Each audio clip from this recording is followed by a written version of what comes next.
Good morning students. हम लोग D and F block elements पढ़ रहे हैं और D and F block elements का ये क्लास करने के लिए आप लोग को सबसे पहले रेडॉक्स रिएक्शन का बैलेंसिंग आना चाहिए। रेडॉक्स रिएक्शन का बैलेंसिंग का वीडियो आपको डाल दिया गया था ऐप में, जहां तक बताए हैं उसके जस्ट आगे बढ़ रहे हैं। कॉपी पर हेडिंग दे दीजिएगा सब लोग, पोटेशियम डाइक्रोमेट।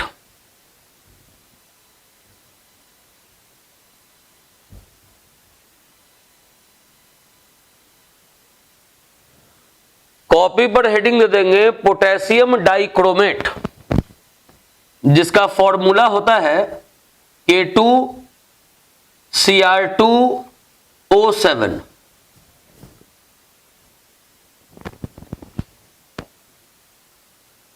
अब देखिए, ये जानेंगे कि Cr2O7-2 इस आयन को डाइक्रोमेट आयन कहते हैं।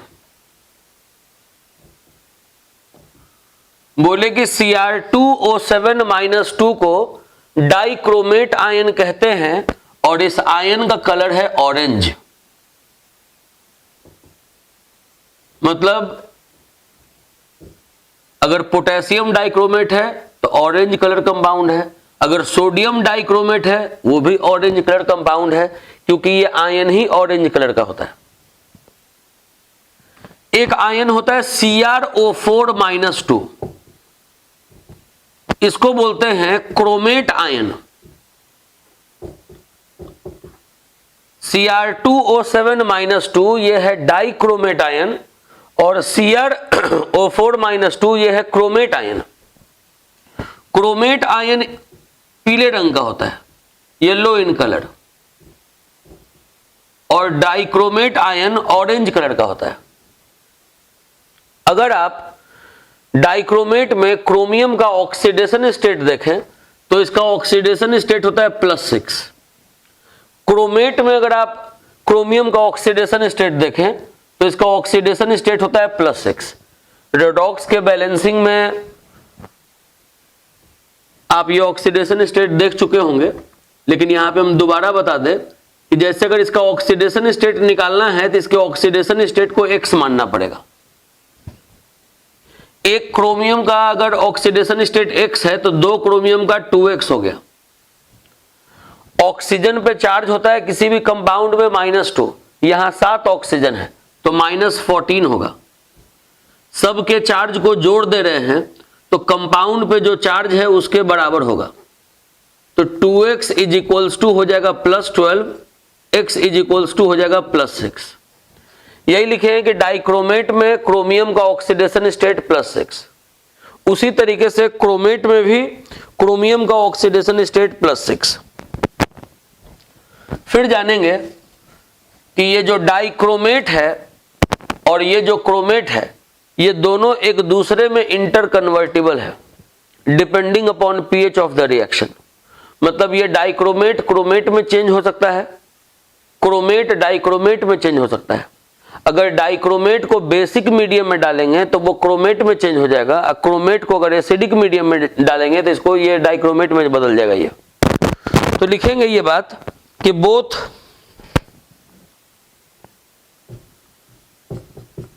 Chromate and dichromate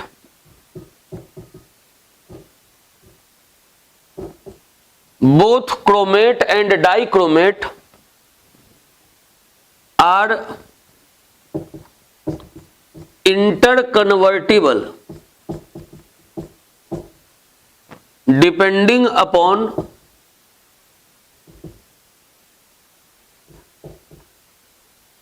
pH of the reaction। बोले कि both chromate and dichromate are interconvertible depending upon pH of the reaction. जैसे ये डाइक्रोमेट है, अगर इसमें बेस मिला दे तो क्रोमेट में चेंज कर जाएगा ये।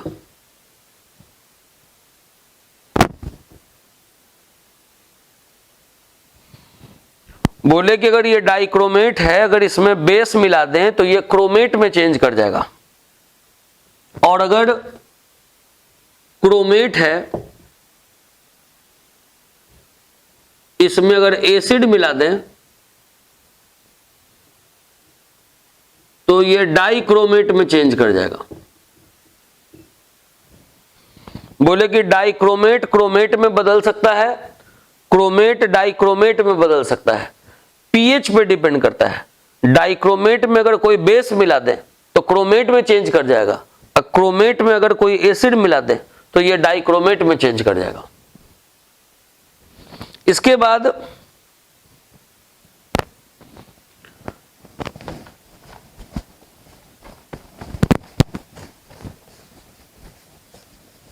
हम लोगों को पढ़ना मेन डाइक्रोमेट है, तो लिखेंगे कि डाइक्रोमेट इज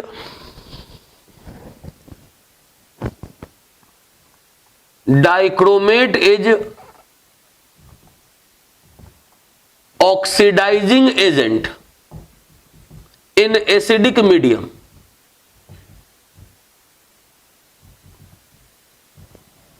इसके बारे में बता रहे हैं, ये डाइक्रोमेट के बारे में, कि ये जो डाइक्रोमेट है ये एसिडिक मीडियम में ऑक्सीडाइजिंग एजेंट की तरह काम करता है।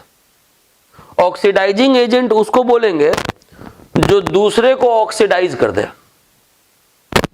एजेंट का मतलब ही होता है रिलेटेड टू अदर, ये खुद अपने आप को रिड्यूस कर देगा और दूसरे को ऑक्सीडाइज कर देगा। तो यही बात बताया जा रहा है डाइक्रोमेट के बारे में कि डाइक्रोमेट ऑक्सीडाइजिंग एजेंट है एसिडिक मीडियम में, बेसिक मीडियम में नहीं, क्योंकि बेसिक मीडियम में आप देख रहे हैं कि यहां भी इसका ऑक्सीडेशन स्टेट +6 और यहां भी इसका ऑक्सीडेशन स्टेट +6, मतलब इसके ऑक्सीडेशन स्टेट में कोई बदलाव नहीं हो रहा है, नो चेंज। आप देख रहे हैं कि बेसिक मीडियम में इसके ऑक्सीडेशन स्टेट में कोई बदलाव नहीं हो रहा है, तो बेसिक मीडियम में ये ऑक्सीडाइजिंग एजेंट नहीं है, लेकिन एसिडिक मीडियम में ये डाइक्रोमेट जो है वो ऑक्सीडाइजिंग एजेंट का काम करेगा, ये दूसरे को ऑक्सीडाइज करेगा। लिख रहे हैं इट ऑक्सीडाइजेज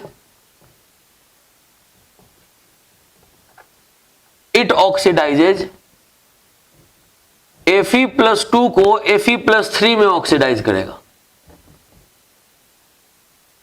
पहला बात, डाइक्रोमेट ऑक्सीडाइजिंग एजेंट है, ये किसी को ऑक्सीडाइज कर सकता है एसिडिक मीडियम में।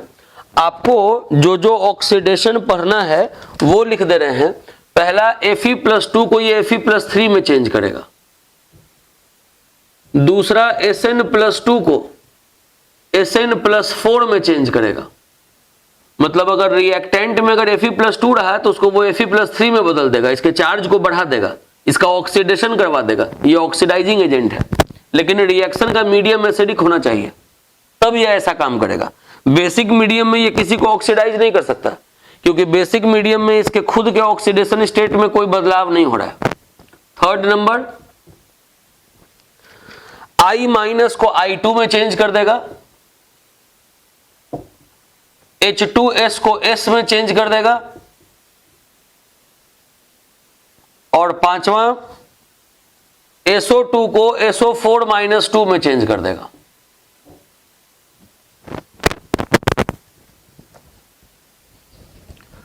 पहले बताएं कि डाइक्रोमेट जो है वो ऑक्सीडाइजिंग एजेंट है एसिडिक मीडियम में।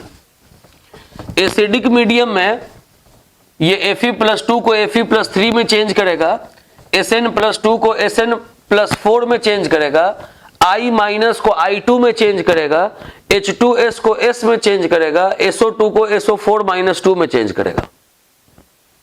लेकिन रिएक्शन मीडियम एसिडिक होना चाहिए। बेसिक मीडियम में इसके ऑक्सीडेशन स्टेट में कोई बदलाव नहीं होता है, लेकिन यह बात दिमाग में रखेंगे कि इन एसिडिक मीडियम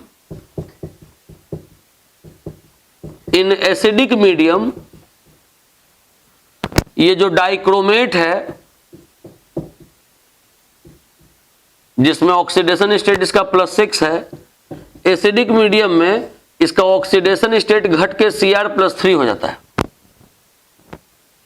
एसिडिक मीडियम अगर होगा तो डाइक्रोमेट जो है वो Cr+3 में चेंज कर जाएगा। इसका खुद का ऑक्सीडेशन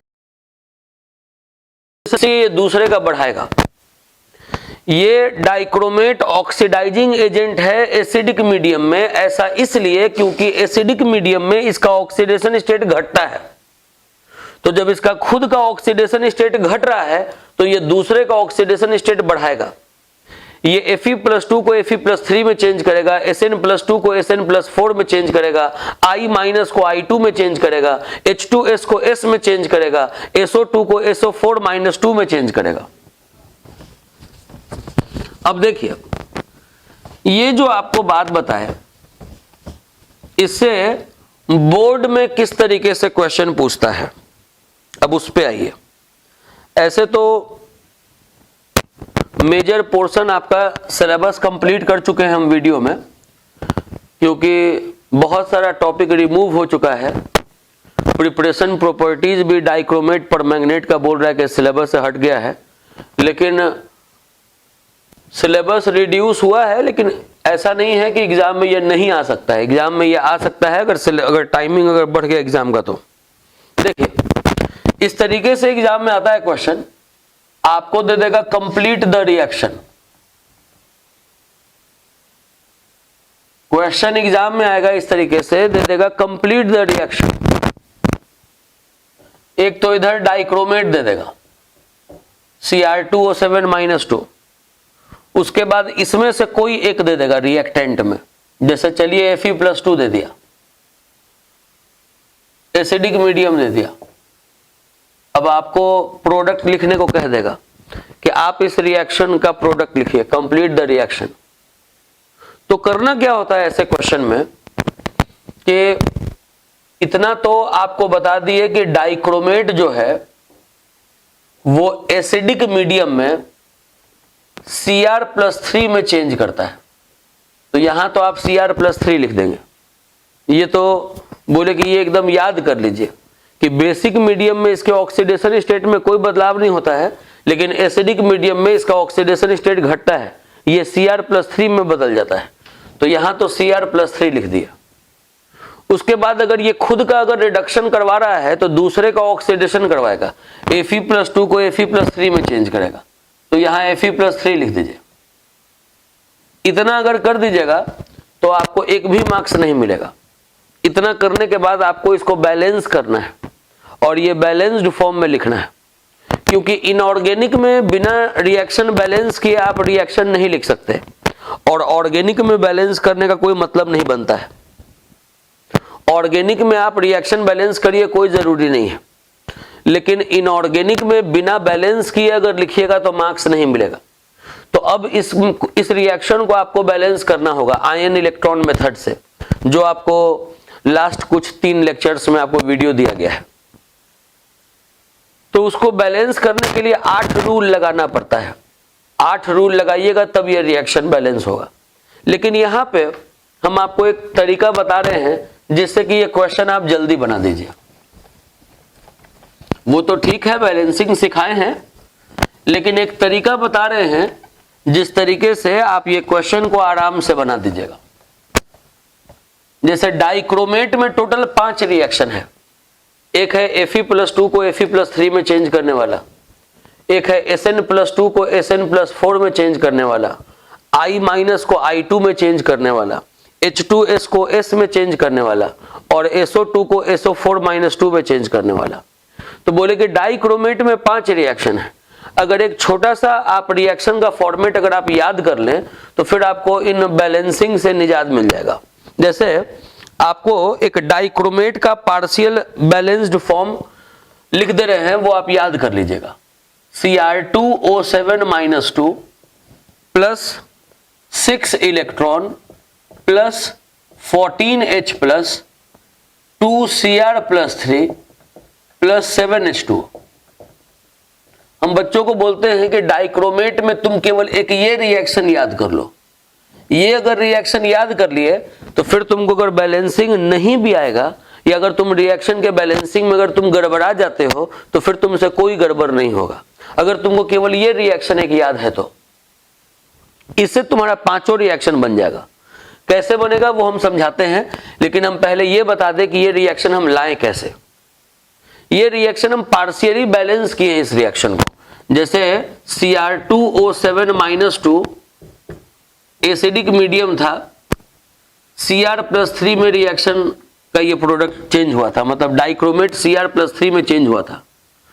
रिएक्शन का बैलेंस करने का पहला नियम है कि रिएक्शन को आप लिख लीजिए, ऑक्सीडेशन स्टेट को आप इंडिकेट कर दीजिए, दिखा दीजिए कि ये ऑक्सीडाइज कर रहा है कि रिड्यूस कर रहा है। उसके बाद फिर नियम है कि हर एटम्स को बैलेंस कर लीजिए हाइड्रोजन ऑक्सीजन को छोड़ करके।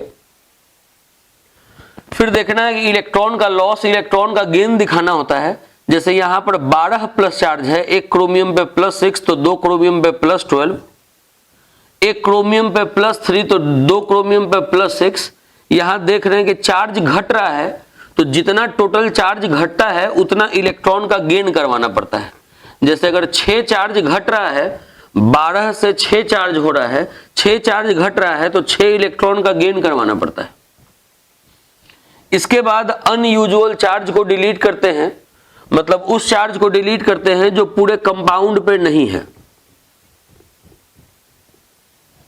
इसके बाद चार्ज को बैलेंस किया जाता है एसिडिक मीडियम में H+ जोड़ के। जैसे यहां पर आप देखें कि 6 माइनस है और यहां पर देखें 2 माइनस है, मतलब हो गया 8 माइनस और ये 1 प्लस, इधर हो गया 7 माइनस और यहां देखें कि ये हो गया 6 प्लस। तो अगर आप यहां 7 माइनस है, अगर यहां 6 प्लस है, अगर आप यहां 13H+ और जोड़ दें, 1 H+ है, 13H+ अगर आप और जोड़ दें तो आप देखिएगा कि इधर का चार्ज और इधर का चार्ज बराबर हो जाएगा। अब आप देख लीजिए 8 माइनस और 14 प्लस, 8 माइनस और 14 प्लस हो गया 6 प्लस, और यहां भी देख लीजिए 6 प्लस। तो यह है चार्ज बैलेंस किए। फिर 7वां नियम है कि जिधर ऑक्सीजन कम है उधर वाटर ऐड कर दो। यहां 7 ऑक्सीजन है, यहां 7 ऑक्सीजन कम है तो इधर 7 वाटर ऐड कर दिया। तो यही चीज को यहां ऊपर में लिखा गया है। बोले कि ये एक फॉर्मेट आपको याद कर लेना है, डाइक्रोमेट वाला। अगर ये एक फॉर्मेट अगर आप केवल याद कर लिए तो 5 रिएक्शन से आपको परेशानी खत्म हो जाएगा। करना क्या है, देखिए ये रिएक्शन कैसे बैलेंस होगा हम आपको समझाते हैं। जैसे हम आपको ये बोल दिए कि यहां पर जब भी रिएक्शन लिखना है तो बैलेंस्ड फॉर्म में लिखना है। बात सुनिएगा, जैसे क्वेश्चन ये था कि इस रिएक्शन का प्रोडक्ट लिखिए। हम बोले कि आपको जब भी इसका प्रोडक्ट लिखना है या जब भी ये रिएक्शन लिखना है तो आपको बैलेंस करके ही लिखना है। क्वेश्चन कभी भी ऐसा अगर आए, आप देख लीजिए केवल कि डाइक्रोमेट दिया हुआ है, यहां आप देख लीजिए केवल डाइक्रोमेट दिया हुआ है, तो डाइक्रोमेट के फॉर्मेट को आप लिख दीजिए Cr2O7-2 +6 electron +14H+ 2Cr+3 +7H2। पहले आपको ये लिख देना है बिना कुछ सोचे। ये डाइक्रोमेट है तो पहले डाइक्रोमेट वाला बात आपको लिख देना है। अब यहां Fe+2 है, तो Fe+2 को ये डाइक्रोमेट किस में चेंज करता है, तो Fe+3 में, ये लिख देना है। बात फिर से सुनिए, बोले कि ये जो रिएक्शन है Cr2O7-2 + Fe+2 + H+, आपको प्रोडक्ट लिखने को कह रहा है। बोले कि जब डाइक्रोमेट आप केवल देखिए तो आप डाइक्रोमेट वाला फॉर्मेट को लिख दीजिए, जो आपको डाइक्रोमेट वाला फॉर्मेट बोले हैं याद करने के लिए, ये आप डाइक्रोमेट वाले फॉर्मेट को लिख दीजिए। उसके बाद देखिए कि यहां लिखा हुआ है Fe+2, तो Fe+2 को ये किस में ऑक्सीडाइज करता है, तो Fe+2 को Fe+3 में ऑक्सीडाइज करता है, उसको लिख दीजिए। अब ये देखिए कि जब ये +2 है, ये +3 में अगर चेंज करेगा तो कितना चार्ज बढ़ा, तो 1 चार्ज बढ़ा, तो 1 इलेक्ट्रॉन को केवल लॉस करवा दीजिए।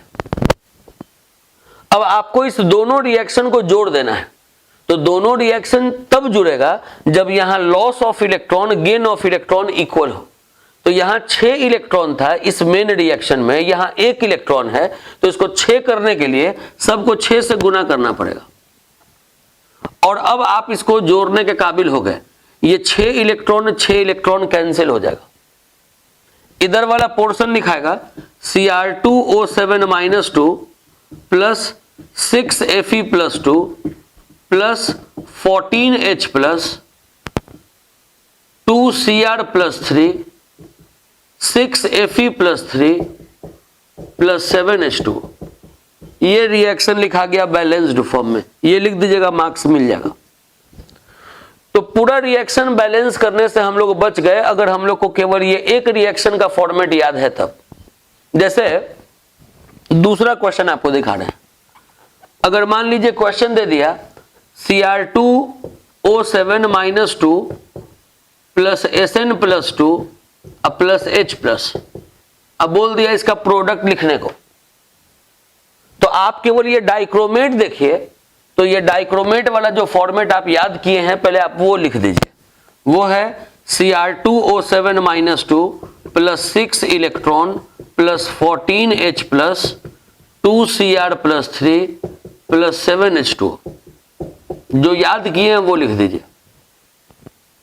इसके बाद आप देख रहे हैं कि यहां Sn प्लस 2 है, तो Sn प्लस 2 को किस में चेंज कर दीजिएगा, तो Sn प्लस 4 में चेंज कर दीजिएगा। अब जैसे ही Sn प्लस 2 Sn प्लस 4 में चेंज होगा तो कितना इलेक्ट्रॉन का लॉस होगा, तो 2 इलेक्ट्रॉन का, क्योंकि यहां 2 चार्ज बढ़ रहा है। अब आपको बस ये दोनों रिएक्शन को केवल सम कर देना है, जोड़ देना है।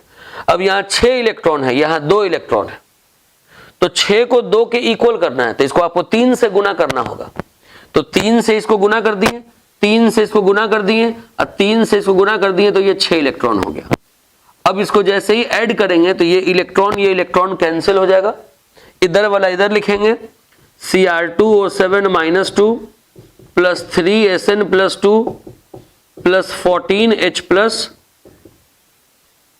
2Cr plus 3 3Sn plus 4 7H2, ये बन गया। अगर मान लीजिए क्वेश्चन दे दिया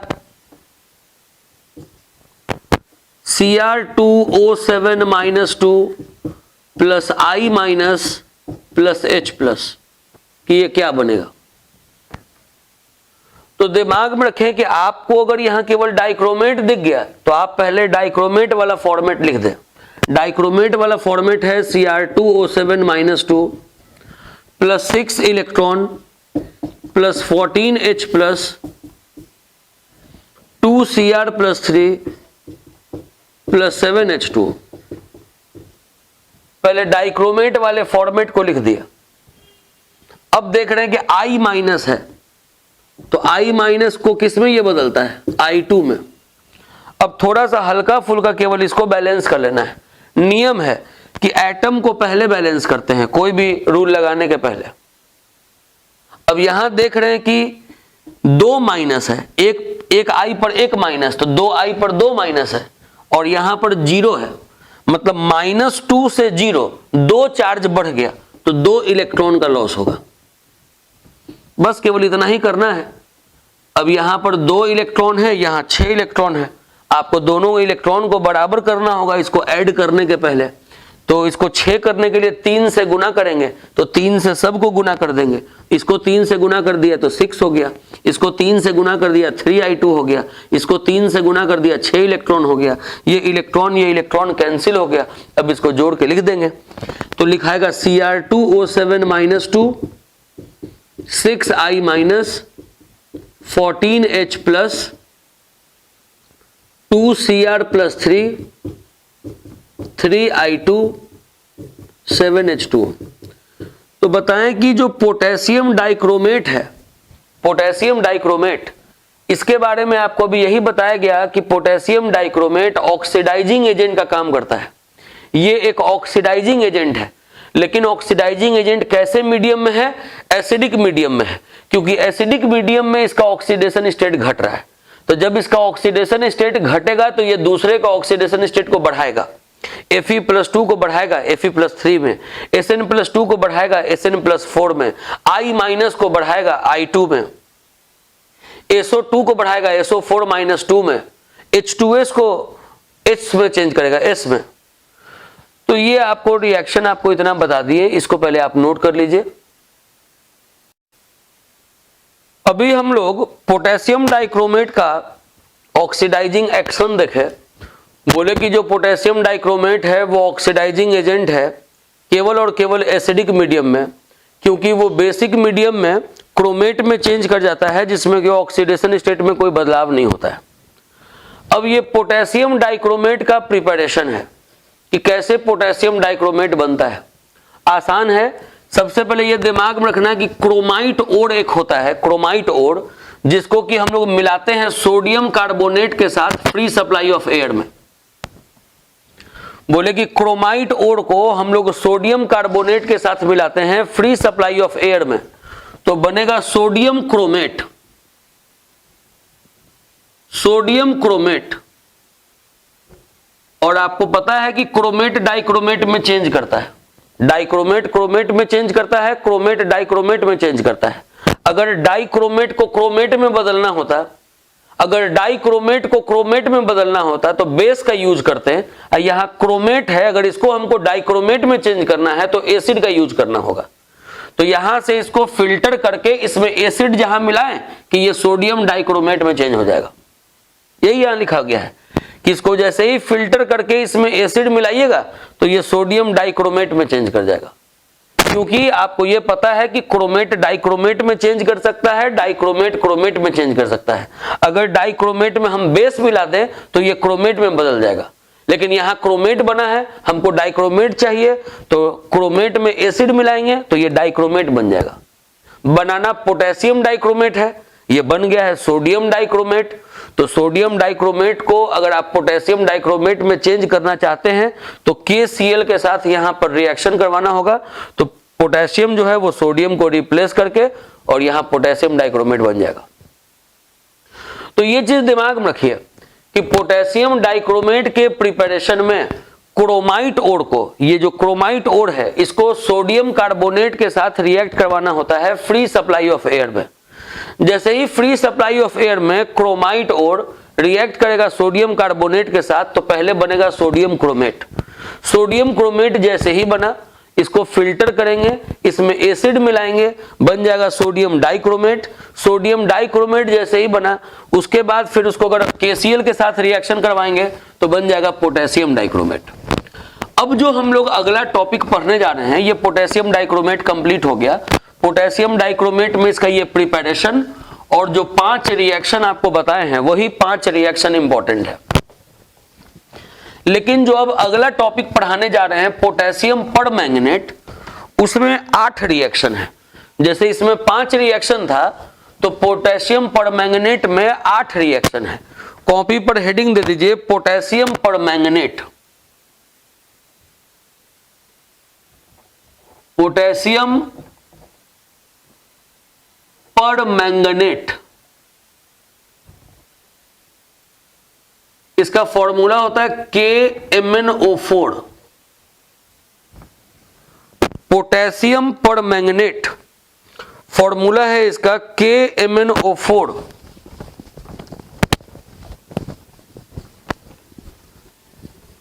जैसे पोटेशियम डाइक्रोमेट जब स्टार्ट किए थे तो पहले आपको डाइक्रोमेट आयन के बारे में बताया कि वो ऑरेंज कलर का है, फिर क्रोमेट आयन के बारे में बताया कि वो येलो कलर का है। उसी तरीके से यहां दिमाग में रखेंगे कि एक आयन होता है MnO4-2, ये है MnO4-1 परमैंगनेट, लेकिन एक होता है MnO4-2, इसको बोलते हैं मैंगनेट आयन। ये मैंगनेट आयन है, ये होता है ग्रीन इन कलर।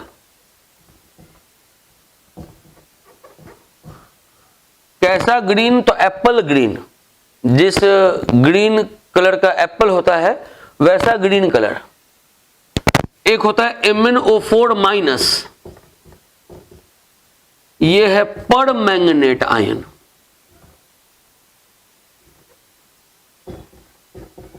ये है purple in colour.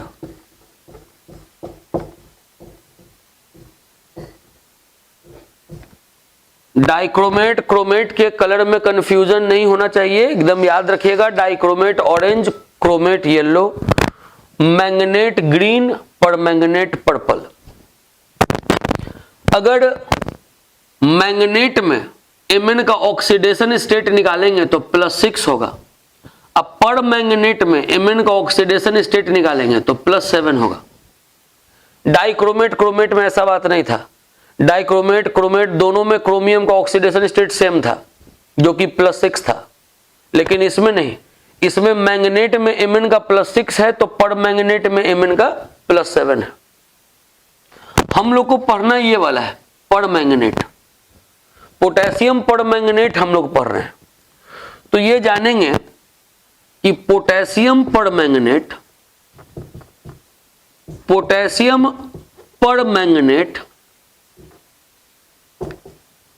Is oxidising agent in both acidic as well as basic medium। अंतर देखते जाइएगा। पोटेशियम डाइक्रोमेट में था कि वो केवल और केवल एसिडिक मीडियम में ऑक्सीडाइजिंग एजेंट का काम करता था, लेकिन पोटेशियम परमैंगनेट में ये बात नहीं है। पोटेशियम परमैंगनेट जो है वो ऑक्सीडाइजिंग एजेंट है किसी भी मीडियम में, एसिडिक में भी बेसिक में भी। इसका मतलब है कि इसके ऑक्सीडेशन स्टेट में बदलाव होता होगा एसिडिक मीडियम में भी, इसके ऑक्सीडेशन स्टेट में बदलाव होता होगा बेसिक मीडियम में भी। ऑक्सीडेशन स्टेट इसका घटता होगा तब तो ये दूसरे का बढ़ाएगा, जब तक इसका घटेगा नहीं तब तक ये दूसरे का बढ़ा नहीं सकता। तो ये याद रखना होगा कि इन एसिडिक मीडियम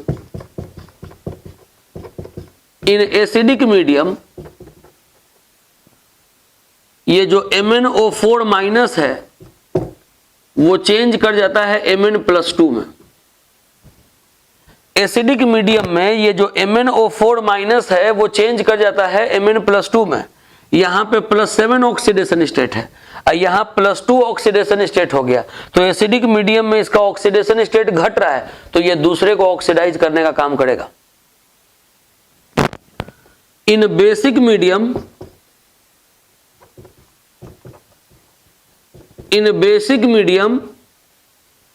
ये जो MnO4 माइनस है वो चेंज कर जाता है MnO2 में। Mn का ऑक्सीडेशन स्टेट यहां +7 है, Mn का ऑक्सीडेशन स्टेट यहां +4 है। तो ऑक्सीडेशन स्टेट यहां पे इसका घट रहा है तो ये दूसरे का ऑक्सीडेशन स्टेट बढ़ाने का काम करेगा। तो ये जो पोटेशियम परमैंगनेट हम लोग पढ़ रहे हैं ये ऑक्सीडाइजिंग एजेंट का काम करेगा किसी भी मीडियम में, एसिडिक मीडियम में भी और बेसिक मीडियम में भी। एसिडिक मीडियम में भी ये दूसरे को ऑक्सीडाइज करेगा और बेसिक मीडियम में भी ये दूसरे को ऑक्सीडाइज करेगा। पीछे का वजह ये है कि दोनों ही मीडियम में इसका ऑक्सीडेशन स्टेट घटता है। एसिडिक मीडियम में इसका ऑक्सीडेशन स्टेट घट के +2 हो जाएगा तो बेसिक मीडियम में इसका ऑक्सीडेशन स्टेट घट के +4 हो जाएगा। अब इसमें आपको टोटल 8 रिएक्शन पढ़ना है, 6 रिएक्शन पढ़ना है एसिडिक मीडियम में, 2 रिएक्शन पढ़ना है बेसिक मीडियम में। तो लिखेंगे ये बात कि इन acidic medium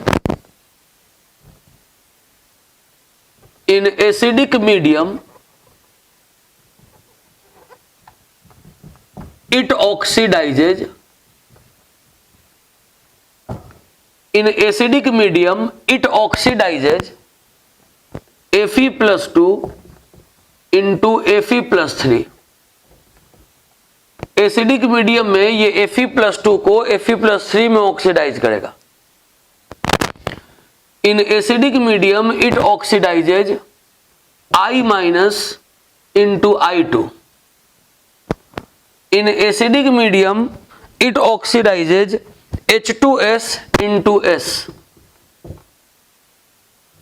In acidic medium it oxidizes NO2- into NO3-।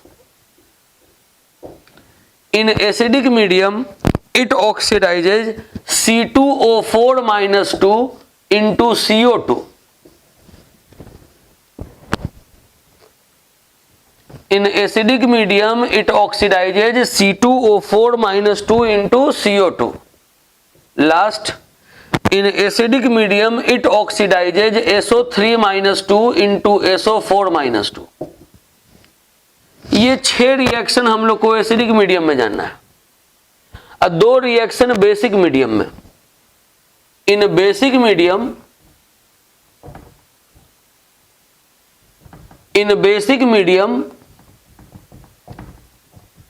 it oxidizes I minus into IO3 minus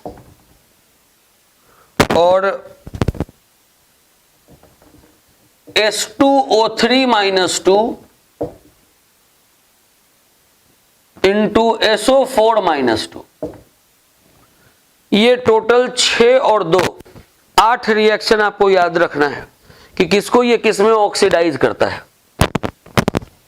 बोले कि क्वेश्चन अगर कभी भी इससे आएगा पोटेशियम परमैंगनेट से, तो इस तरीके से आ सकता है कि कंप्लीट द रिएक्शन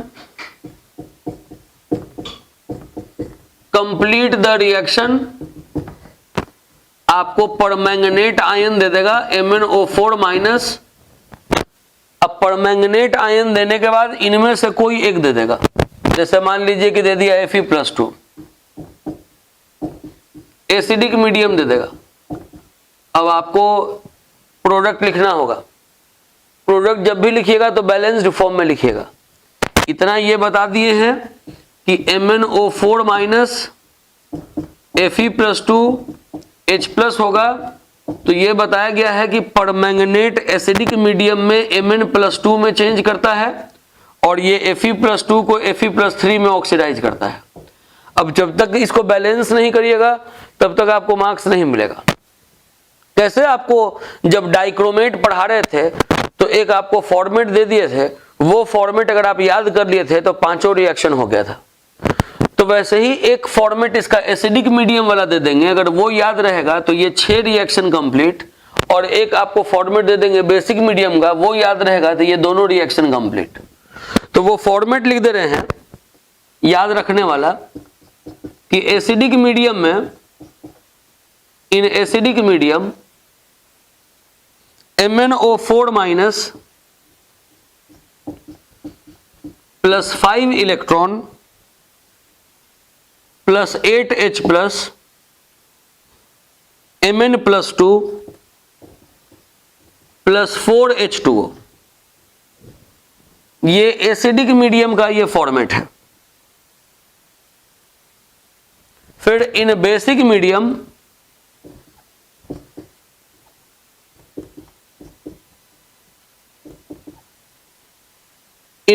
मीडियम जो फॉर्मेट है वो है MnO4 minus plus 3 electron plus 2H2O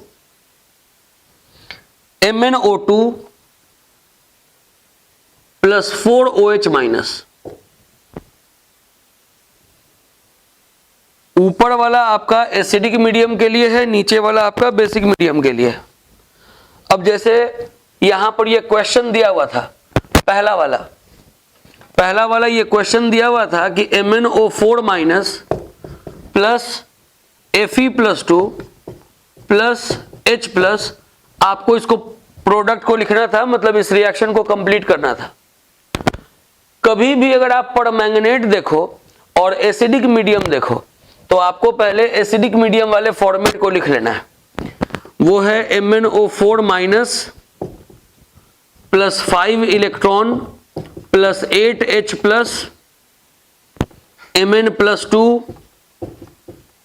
plus 4H2O।